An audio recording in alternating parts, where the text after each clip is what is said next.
Olá, minha querida Goiânia, olá, meu querido estado de Goiás. Está começando mais o Nosso Agente hoje com um tema muito interessante. Nós vamos conversar sobre sucesso profissional. No mercado cada vez mais competitivo, algumas características são essenciais para se destacar. Nós vamos saber quais são essas características e se é possível conciliar o sucesso profissional, por exemplo, com qualidade de vida. Qual deve ser o perfil de um líder de sucesso? Para falar desse assunto, eu estou recebendo o especialista em treinamento de alta performance, Leonardo Carrijo, também o psicólogo Lindomar Lopes e o coordenador de recursos humanos, Daniel Vieira. Vamos lá, vamos conversar com esses convidados nossos sobre esse assunto muito importante. Um minuto eu já volto.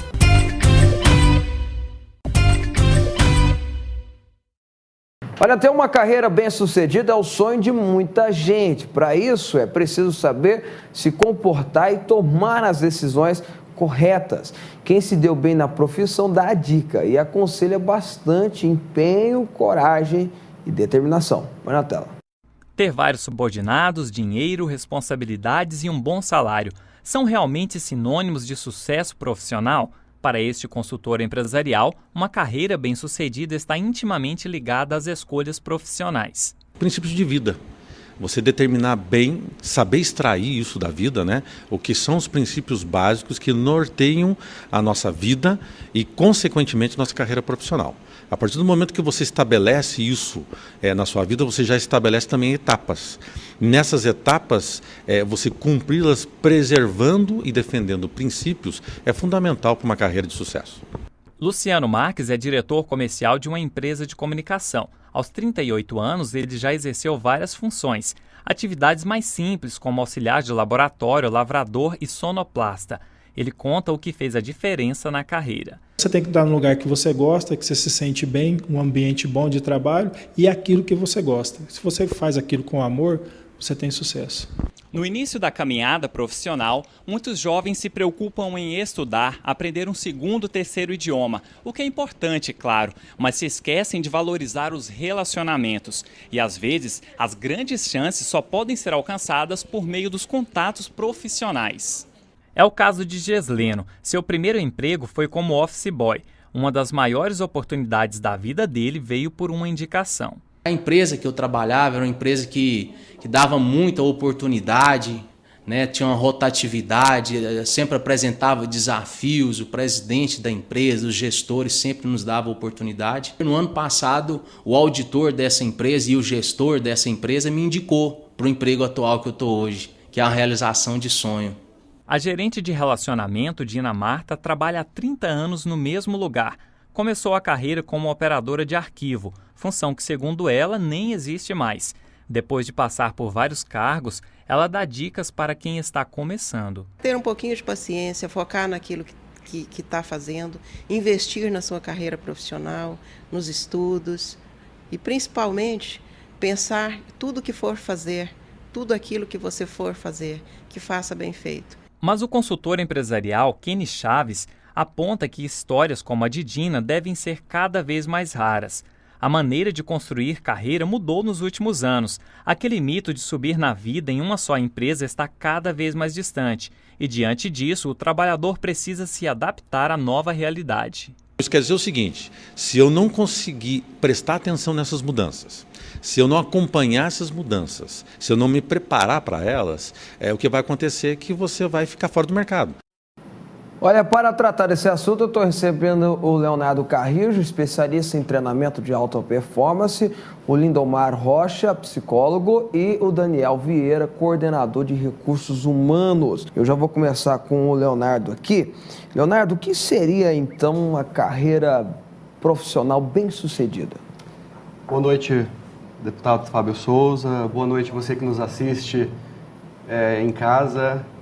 É uma carreira profissional bem-sucedida, deputado. Eu acredito que seja uma carreira onde o profissional tem a oportunidade de criar um impacto no meio onde ele vive, se realizar profissionalmente, fazendo o que gosta e, obviamente, extrair o máximo do seu potencial interno. Isso conseguir realizar a maior contribuição possível dentro da sua atividade. E isso tem a ver também, por exemplo, com ganhar dinheiro. Com certeza. Eu acredito que é um dos primeiros pensamentos de um profissional vem em relação à remuneração. Com certeza é um aspecto bastante importante. Agora, a remuneração também não é tudo. Você que está em casa nos ouvindo, tenho certeza que mais do que receber um bom salário, uma boa remuneração, tem o objetivo também de trabalhar com algo que acredita que seja importante, que você goste de trabalhar, e é a união dessas duas coisas, deputado, que faz um profissional de alta performance. Bom, trazendo aqui o doutor Lindomar para a nossa conversa, eu fiz até a pergunta aqui sobre ganhar dinheiro, mas penso eu que se o objetivo da pessoa for única e exclusivamente ganhar dinheiro, ela corre o risco de não ser uma pessoa profissionalmente realizada.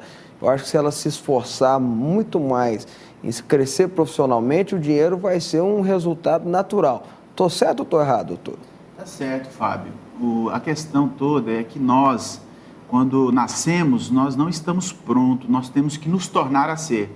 E em relação à questão de sucesso, em relação à questão profissional, esse foco deve ser sempre presente. Muitas pessoas começam em uma carreira e elas, muitas vezes, por vários motivos, não têm sucesso. E elas desistem. Algumas desistem de aprimorar para ter sucesso na carreira e outras não buscam outras opções. É importante sabermos que os animais, de uma forma geral, eles agem por instinto e só o instinto já é capaz de dar para ele aquela capacidade dele ser um pássaro, dele ser um cachorro. Aquilo tudo ali, ele já nasce pronto. O ser humano não, ele tem que aprender a ser. E aprendendo a ser indivíduo, crescendo, desenvolvendo as suas capacidades psicológicas, ele também precisa encontrar aquele ponto culminante da sua vida como sucesso. Por exemplo, a minha vida, eu já fui várias coisas. Hoje eu sou psicólogo, eu já fui vendedor de melancia, já trabalhei como pintor. Todas essas profissões, elas passaram por mim e eu tive e pude ter a capacidade de decidir, isso não vai dar certo para mim, então eu mudei. O que não pode acontecer é a pessoa viver uma vida de insucesso em uma profissão e ela achar que não tem como mudar. O ser humano, ele tem todas as habilidades, credenciais e capacidades para mudar o seu destino e focar aquilo que ele quer atingir. Se é o sucesso, ele pode mudar e conseguir através disso. Sucesso tem a ver com satisfação. Sim. Né? Se a pessoa não tiver satisfação, ela não vai chegar em nenhum lugar. Se ela não tiver vontade de levantar da cama e sair para trabalhar, né? Como é que faz para a gente buscar essa satisfação, doutor? Por exemplo, a gente pode observar a questão da motivação. O que é motivação? Ninguém faz nada sem ganho. Eu vi o Leonardo falando em relação ao ganho. Talvez pode não ser ganho financeiro. Algumas pessoas talvez nem precisem tanto disso. Mas tem que ter ganhos. E o indivíduo, junto com o profissional, até mesmo consigo mesmo, ele pode buscar e localizar aquilo na sua vida que é fator motivador e fator de ganho. Possivelmente, a gente poderia aqui colocar que uma pessoa que não atinge o sucesso é porque ainda ela não encontrou um fator motivador ou um fator que signifique de maneira expressiva um ganho para ele. Que faça ela correr atrás, sim, né, do motor dela. Ok, doutor, agora estou conversando com o Daniel Vieira também, que é coordenador de recursos humanos. Nós estamos falando sobre sucesso profissional. E, Daniel, qual é o tipo de profissional hoje que as empresas estão buscando para terem aí no seu quadro de liderança? Bom, boa noite, Fábio. Boa noite, o pessoal que está nos assistindo. Bom, o que as empresas estão procurando hoje, se a gente for resumir numa palavra, é um bom profissional. Pode parecer redundante dizer isso, mas o bom profissional é aquela pessoa autoconfiante, é aquela pessoa que sabe aonde ela está, ela sabe o que vai fazer, e ela tem certeza de que está no lugar certo, na hora certa. Mas ela não pode embromar também, né? A embromação vai tirar ela de lá. Pois porque muita autoconfiança também, sem entre aspas, o currículo, né? O currículo que eu estou falando não é o currículo de papel apenas, não, mas o currículo mesmo de formação, isso aí, o cara vai dar risada na cara dele e vai mandar ele embora, né? Essa autoconfiança é um trabalho que a gente tem desenvolvido bastante na faculdade. As pessoas confundem, às vezes, a autoconfiança com uma certa arrogância. Não é por esse viés. A autoconfiança é entender os meus objetivos, entender que o que eu tenho nas mãos, as ferramentas, as habilidades, o que eu aprendi até então, pode ser utilizado para aquela empresa onde o profissional vai estar empregado. Porque às vezes a pessoa diz assim, não, mas eu não tenho experiência como tem um profissional de 10, 20 anos de carreira. Eu estou no meu primeiro emprego, mas tudo que ela aprendeu até ali e todas as habilidades que ela tem pode auxiliar ela num bom desenvolvimento do trabalho. Esse é o bom profissional. É aquele profissional que sabe o que tem nas mãos e sabe que pode utilizar aquilo para aquela empresa especificamente. Ok, Leonardo, falando sobre o que tem nas mãos, é importante ter, né? Isso para oferecer, para mostrar. Então, hoje, o profissional deve estar sempre se aperfeiçoando, além do curso superior.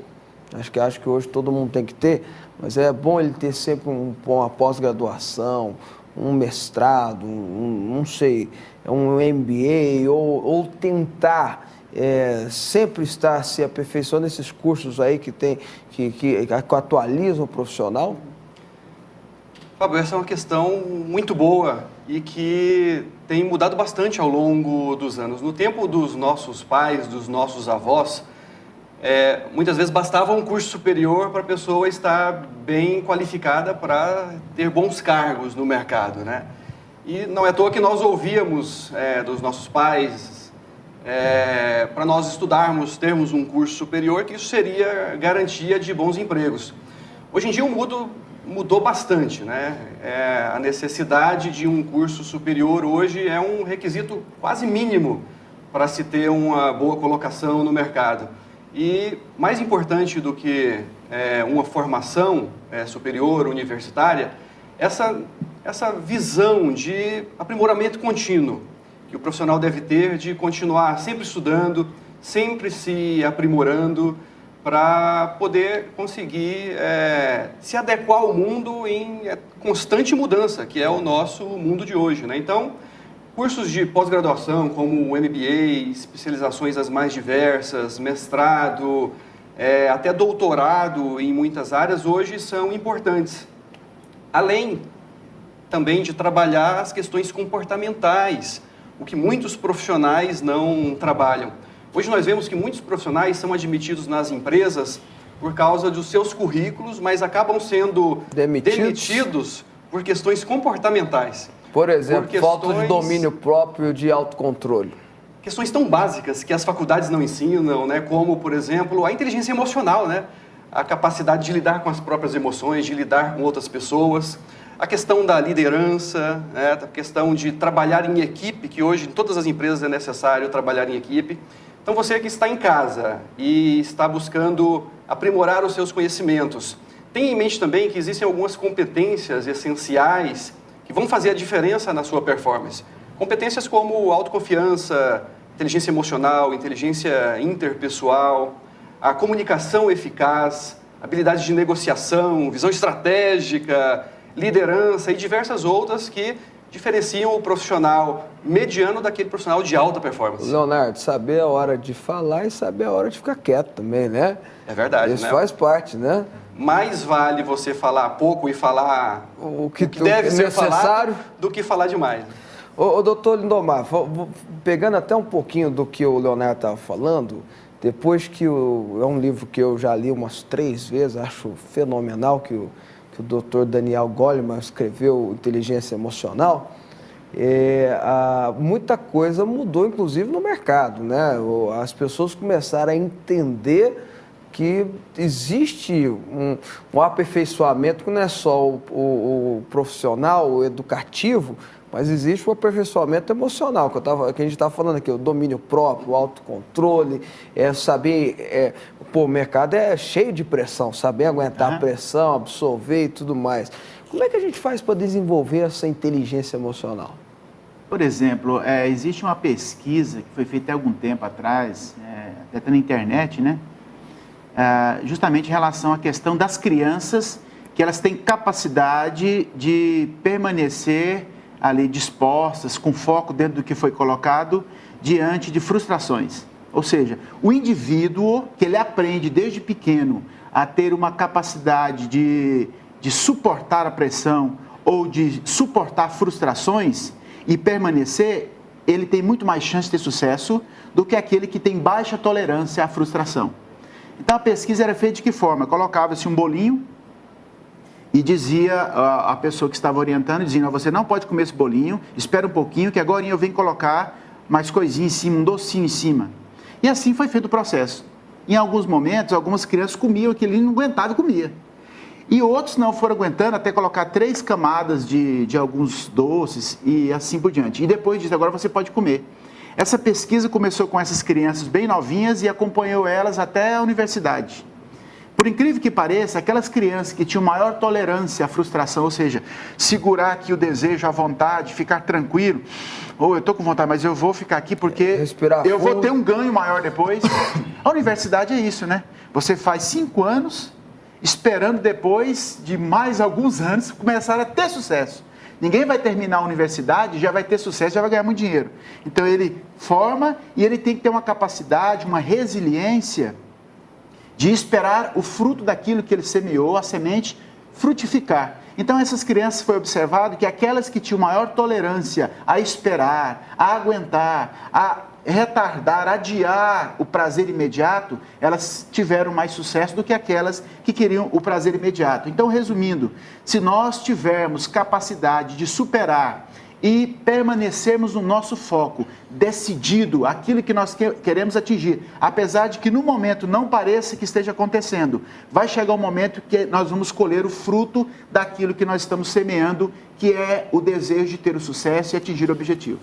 Bom, vamos lá. Daniel, como é que eu faço para administrar quando eu tomo... Para a gente ser mais prático agora, como eu tomo uma atitude errada dentro da minha empresa? Porque pode acontecer, né? Todo mundo está sujeito a errar, né? Qual deve ser a atitude minha?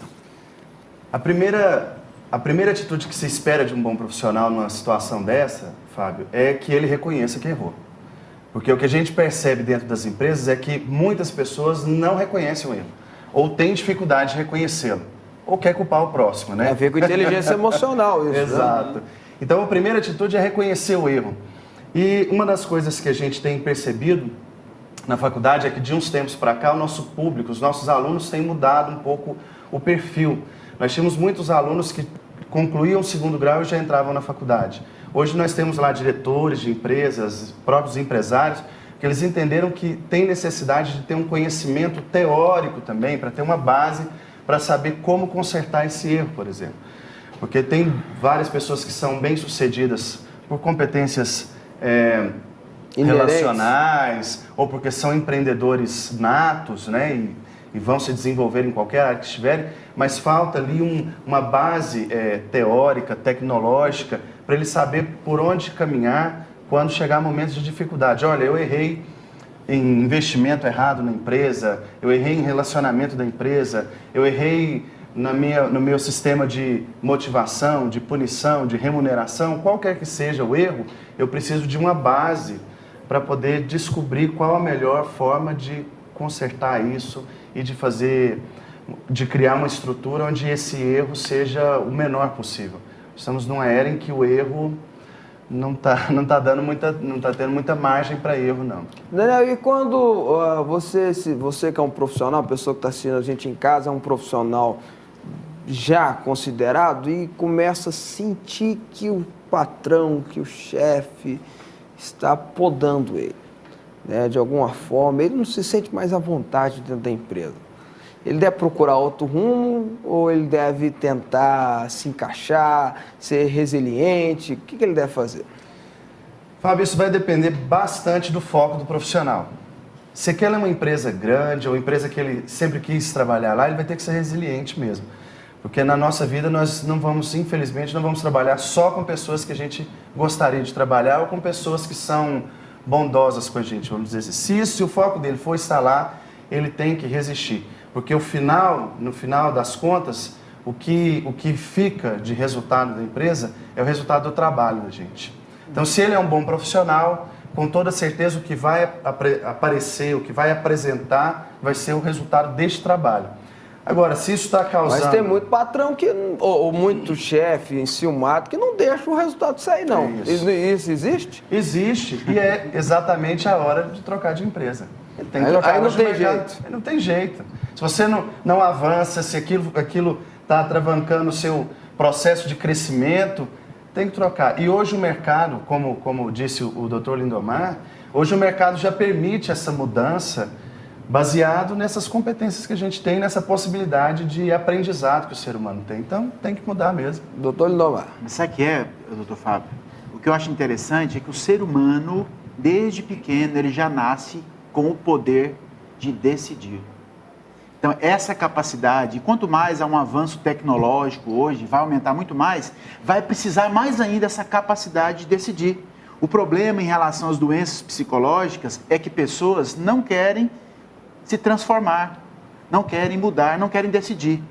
Aí não tem jeito, porque para tudo, você está numa profissão, de repente você está achando que aquela profissão não está dando certo, está gerando muito desconforto, você está muito infeliz com ela, olha, o que pode, não precisa você ficar reclamando, você tem o poder de mudar.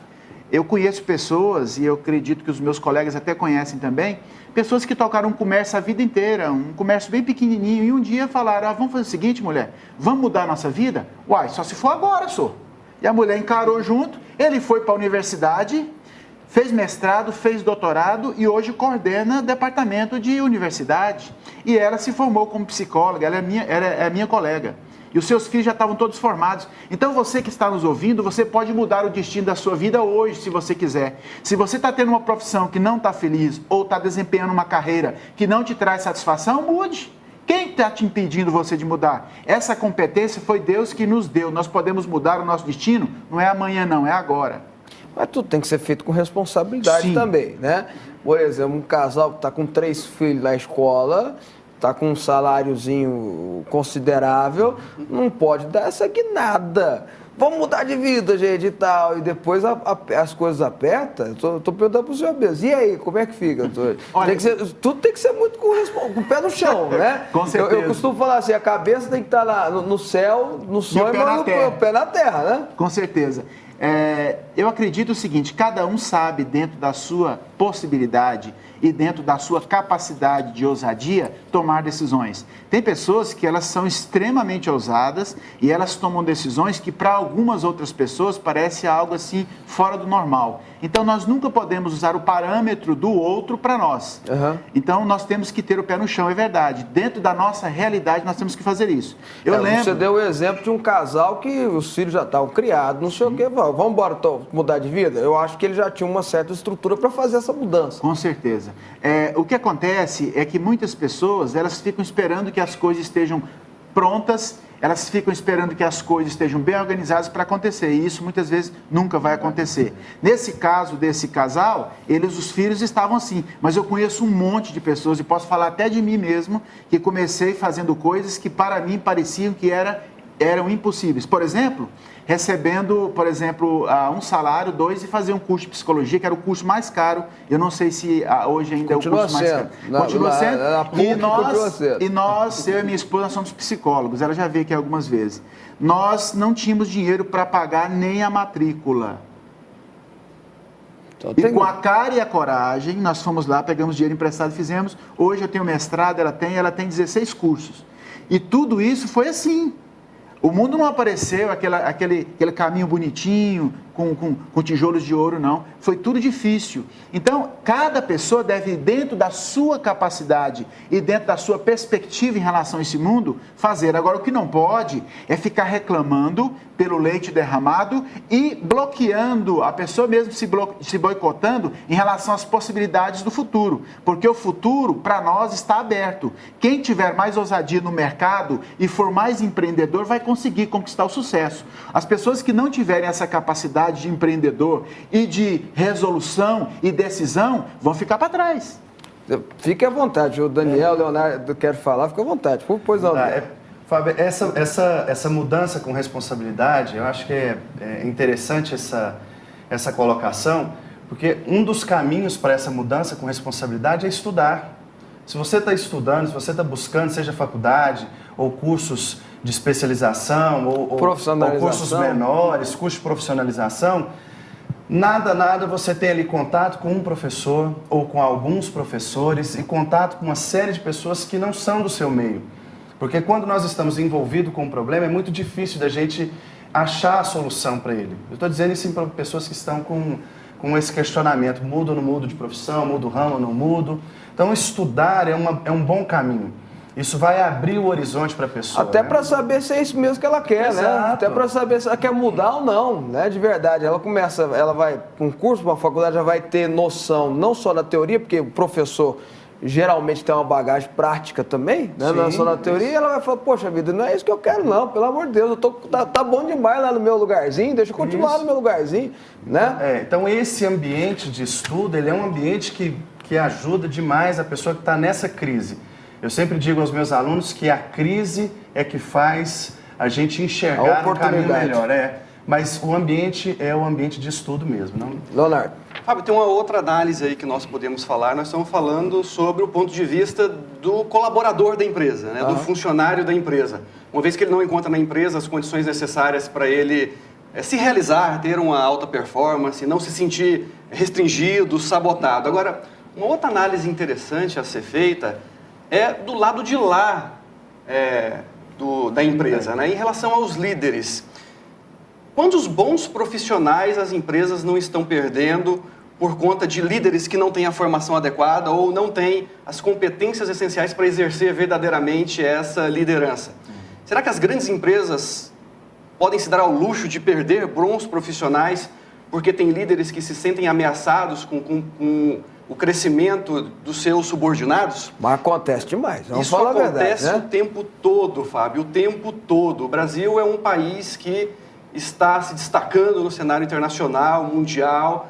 Acredito que nessa década, chegaremos a ser a 5ª maior potência do mundo e é incrível ver como os líderes não estão preparados.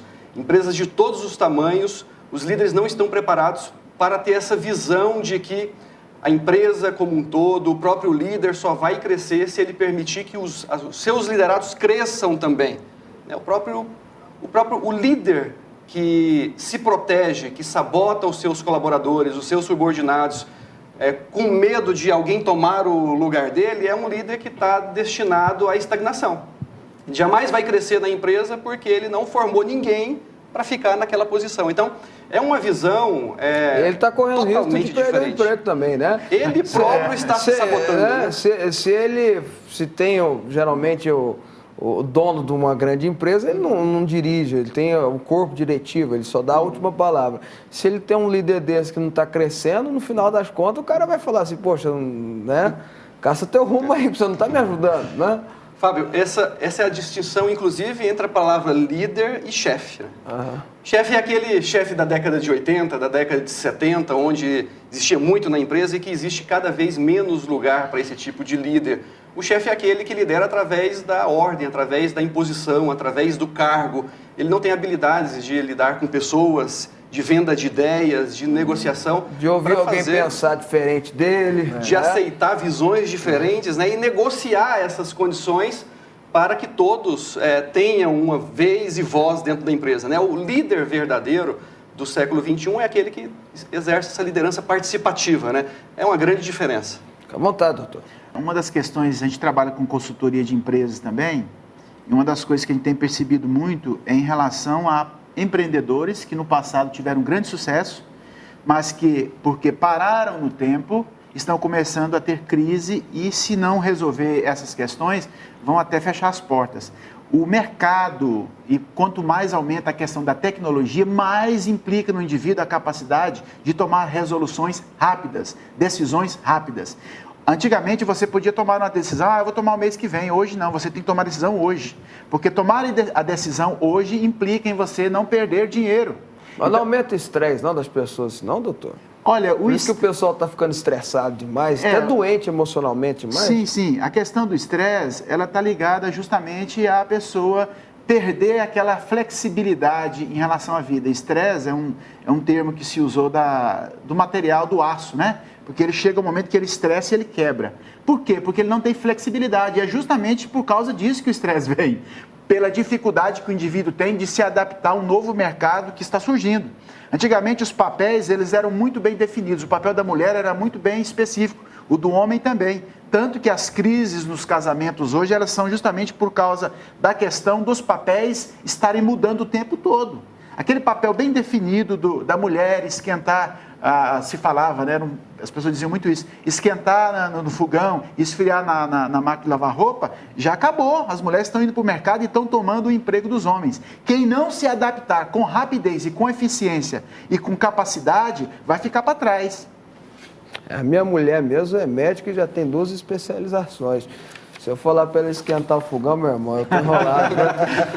Aí vai mudar o papel, né? Pois é. Eu quero agradecer aqui a participação do Leonardo Carrijo, que é especialista em treinamento de alta performance. Obrigado pela participação. Obrigado, Fábio. Doutor Lindomar Rocha, psicólogo, obrigado pela participação. Eu que agradeço, Fábio. Estamos à disposição naquilo que puder para a gente contribuir para o crescimento e para que os grandes empreendedores possam surgir e conquistar o seu mercado. Daniel Vieira, coordenador de recursos humanos, especialista em recursos humanos, obrigado pela participação. Muito obrigado, Fábio. Boa noite também. Bom, gente, em 1 minuto eu volto com mais Nossa Gente para você. Não sai daí, não.